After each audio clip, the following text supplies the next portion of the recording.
Hello. Today we're covering diary studies and experience sampling, two closely related research methods that do something no survey, interview, or focus group can do. They follow participants through their real lives over time and capture behavior as it actually happens. By the end, you'll know what diary studies are, how to design and run one, and the kinds of insights they produce that nothing else can match. Let's start with the problem. Here's a fundamental flaw in a lot of consumer research. It relies on memory. When you ask someone in a survey, how often do you snack between meals, they give you their best estimate, but it's an estimate built from imperfect recall, shaped by how they see themselves, and filtered through what sounds reasonable to report. The snacking diary almost always shows more snacking than any survey about snacking would capture, because people forget the quick handful of chips at 4 p.m. They don't count the bites while cooking dinner. They remember the intentional snacks, not the incidental ones. Diary studies catch what memory loses. The core idea is simple but powerful. Capture the moments, not the memory. The richest behavioral data is collected in real time, in real life, before forgetting and rationalization have a chance to reshape it into something tidier and more flattering. Diary studies are longitudinal. They track the same participants over a period of time rather than capturing a single moment. And that time dimension is what makes them uniquely valuable. Patterns emerge across days and weeks that would be invisible in any single research session. A diary study is a qualitative research method where participants record their experience, behaviors, thoughts, or feelings in real time over a set period, creating a longitudinal log of real life that no single interview or survey can replicate.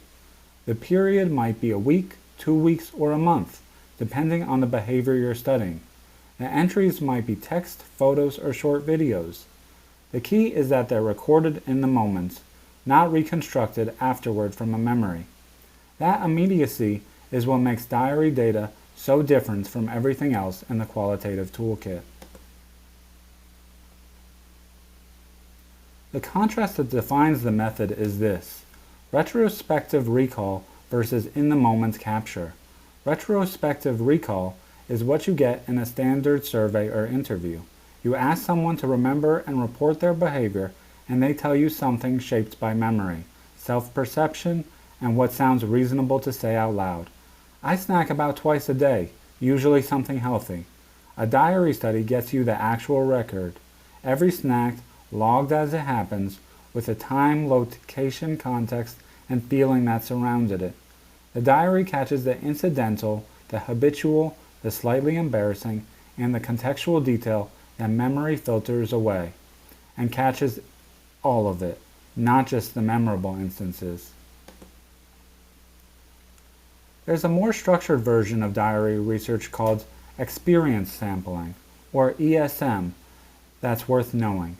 Instead of asking participants to log whenever a specific behavior happens, ESM prompts them a specific or random intervals throughout the day, a notification on their phone at 2 p.m., 5 p.m., and 9 p.m. asking, "What are you doing right now? How are you feeling?" The timing is the key innovation. The report happens almost simultaneously with the experience, which means emotional context and situational triggers are captured with remarkable accuracy. ESM is particularly powerful when the question is about emotional state and context surrounding a behavior, rather than the behavior itself. Let's apply this to a concrete scenario. Crunchco makes veggie chips, and they want to understand real snacking behavior among their target consumers. Not self-reported snacking habits from a survey, actual snacking behavior as it happens in real life. 3 specific questions.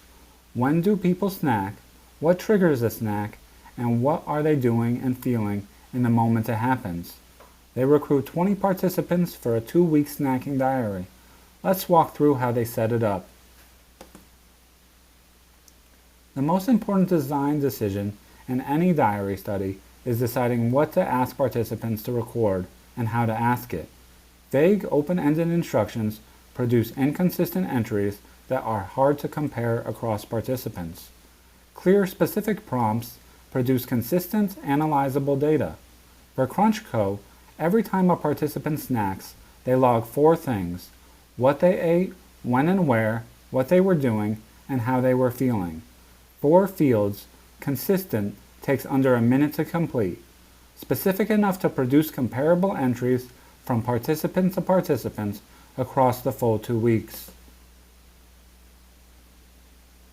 There are 3 common formats for diary studies, and the right one depends on your participants and the behavior you're studying. Paper diaries are simple and low-tech. They work for all ages and require no setup. The risk is that entries get delayed and written from memory rather than in the moment, which defeats part of the purpose. Mobile apps or text logging are immediate, allowing participants to add photos and tend to have the highest compliance rates. They're the right choice for most modern studies. Video logs are the richest format. Participants record a short clip right in the moment, but they take more participant effort and are harder to analyze at scale. For CrunchCo, mobile app with a photo prompt for immediacy and the ability to see what participants are actually eating rather than just reading their description of it. Diary studies ask more of participants than any other research method. 2 weeks of consistently logging takes real commitment. That means recruitment and briefing matter more here than in almost any other study. You need participants who genuinely match your target consumer profile, who are willing to log for the full period. Brief them thoroughly before the study starts. Exactly what to log, exactly how to log it, exactly how often. Emphasize that you want every instance, not just the memorable or significant ones. The incidental behavior is often the most important, and plan for dropout. A 2-week study that starts with 20 participants might finish with 15 or 16 who logged consistently enough to be usable. That's usable, and that's normal, and you plan for it in your recruitment numbers. Once the study is running, the most important thing you can do is stay in light contact with participants every few days. A brief message: thanks for logging, you're doing great. Any questions? Does more for compliance than any amount of upfront briefing. Participants who feel unsupported and forgotten tend to fall off. Participants who get brief, warm encouragement log more consistently and stay engaged for the full period. Watch for anyone who stops logging. Reach out quickly, understand what got in the way, and try to re-engage them if possible. The goal is to end the study with as many complete, consistent records as you started with. After the study, you have a rich collection of time-stamped contextual entries, potentially hundreds of them across 20 participants over 2 weeks. Analysis is thematic. Read across all the entries, tag recurring patterns, and group them by theme. For CrunchCo, 4 themes emerge clearly. Time of day patterns. The 3 to 5 p.m. window and the post 9 p.m. window account for the majority of snacking entries. Emotional triggers. Stress and boredom appear most frequently as the preceding emotional state. Context. Most snacking happens standing up at the kitchen counter, not sitting down intentionally. And the gap. The logged behavior looks very different from what participants report when asked directly about their snacking habits. Here's the finding that makes the value of diary research immediately obvious. When CrunchCo's participants were asked in a survey how often they snack, they reported 2.1 times per day. The diary log tells a different story, 4.2 times per day on average, exactly twice as much. That gap isn't dishonesty, it's the natural imperfection of memory and self-perception. People don't remember the distracted handful of chips while scrolling on their phone. They don't count the 2 bites of crackers standing at the counter. Several participants described the 3 to 5 p.m. window, in their own words, as the witching hour, especially after school pickup. And the snack choice was almost never deliberate. It was almost always whatever happened to be most visible and most convenient in that moment. Not one of those findings would come out of a survey. One of the most valuable exercises at the end of any diary study is the debrief, a short interview where you ask participants to describe themselves and their behavior in the category.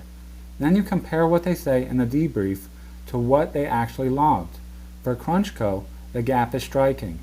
In the debrief, participants describe themselves as health-conscious snackers who choose snacks intentionally based on mood and nutrition. In the diary logs, 67% of snacks were grabbed impulsively from whatever was easiest to reach in the moment, regardless of health or preference. That gap between self-concept and actual behavior is exactly what diary research is built to catch, and it's almost always where the most commercially valuable insight in the study lives.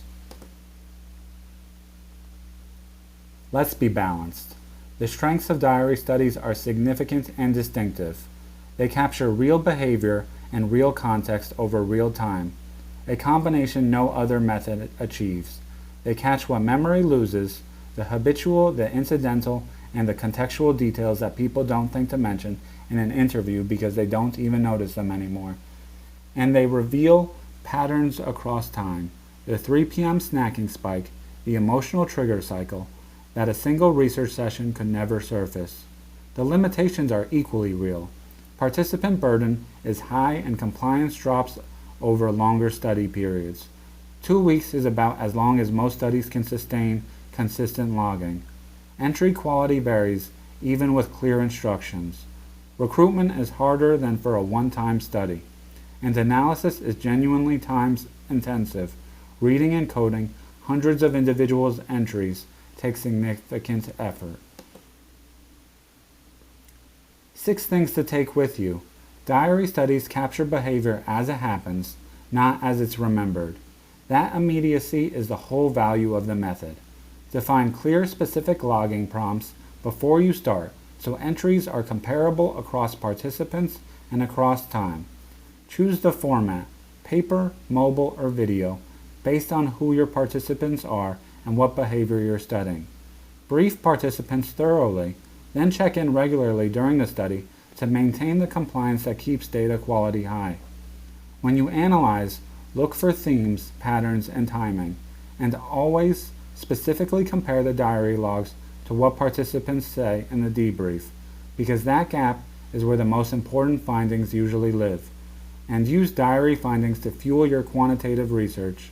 The behaviors and triggers you discover are the raw material for survey questions, concept ideas, and messaging strategy you couldn't have built without going into people's real lives first. Thank you for watching.